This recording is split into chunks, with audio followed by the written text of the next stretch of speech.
이 시간 하나님 말씀 보시겠습니다. 하나님 말씀은 구약성경 출애굽기 9장 2절에서 7절입니다. 구약성경 출애굽기 9장 2절에서 7절입니다. 네가 만일 보내기를 거절하고 억지로 잡아두면 여호와의 손이 들에 있는 네 가축 곧 말과 나귀와 낙타와 소와 양에게 도하리니 심한 돌림병이 있을 것이며 여호와가 이스라엘의 가축과 애굽의 가축을 구별하리니 이스라엘 자손에게 속한 것은 하나도 죽지 아니하리라 하셨다 하라 하시고 여호와께서 기한을 정하여 이르시되 여호와가 내일 이 땅에서 이 일을 행하리라 하시더니 이튿날에 여호와께서 이 일을 행하시니 애굽의 모든 가축은 죽었으나 이스라엘 자손의 가축은 하나도 죽지 아니한지라. 바로가 사람을 보내어 본즉 이스라엘의 가축은 하나도 죽지 아니하였더라.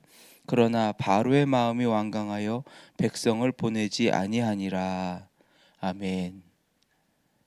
어제는 애굽에 내린 재앙 중에서 파리 재앙에 관한 말씀을 나누었습니다.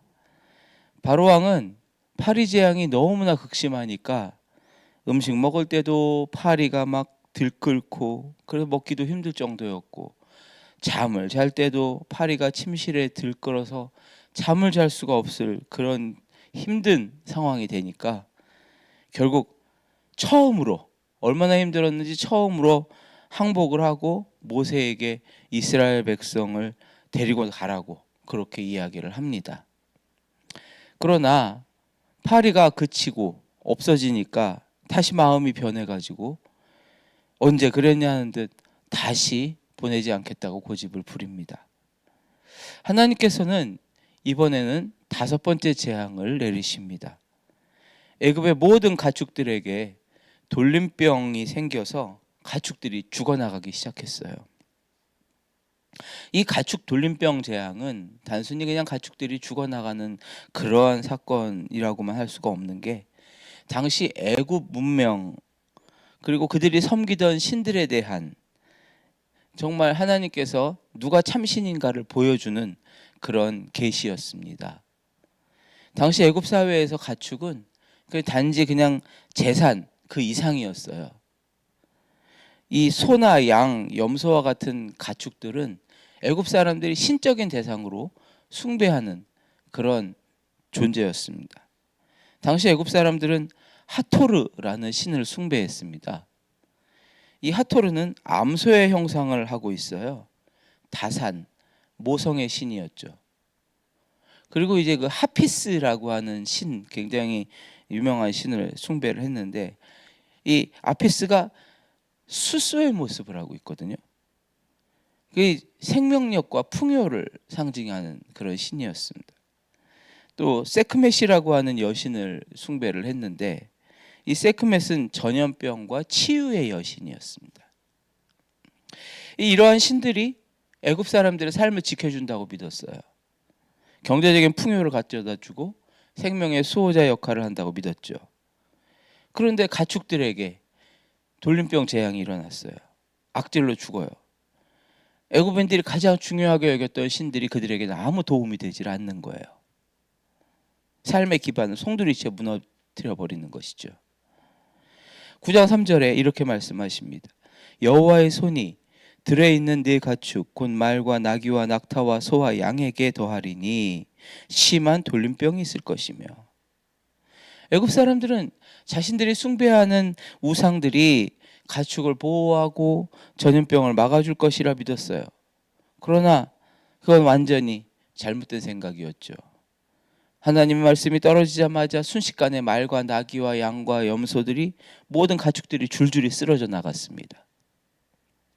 그런데 여기서 또 놀라운 일이 또 한 가지 벌어집니다.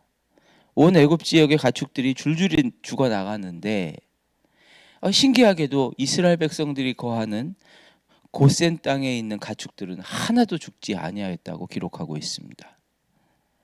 오죽하면 바로가 이 소식을 듣고서 사람을 보내서 확인을 할 정도였어요. 7절, 바로가 사람을 보내어 본즉 이스라엘의 가축은 하나도 죽지 아니하였더라. 이렇게 기록하고 있습니다. 이게 무슨 뜻입니까? 애굽의 신들은 아무것도 아니고 오직 이스라엘을 보호하시는 그 하나님, 이 땅의 유일한 주권자는 여호와 하나님 뿐이시다라는 뜻이었죠. 재앙의 주권자가 하나님이시니까 하나님은 당신의 백성들에게는 특별한 관심과 보호를 해 주시는 거예요.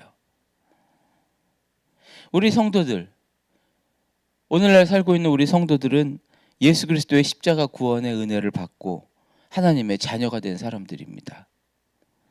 우리가 하나님과 온전히 자녀된 언약 관계를 맺었어요. 이 언약 관계 안에 있으면 이 세상의 재앙은 우리를 떨게 하는, 두려움에 떨게 하는 위협이 되질 못해요.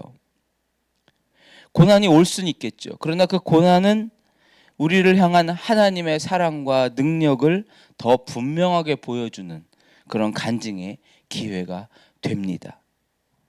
하나님께서는 재앙 속에서도 당신의 자녀들을 구별하고 보호하고 지키십니다. 여러분, 하나님과의 그 자녀된 관계 안에서 보호받으시고 평안을 누리시기를 바랍니다. 여러분의 가정과 일터와 삶의 모든 영역에서 애굽의 재앙이 미치지 못하는 놀라운 구별의 은혜가 임할 줄로 믿습니다.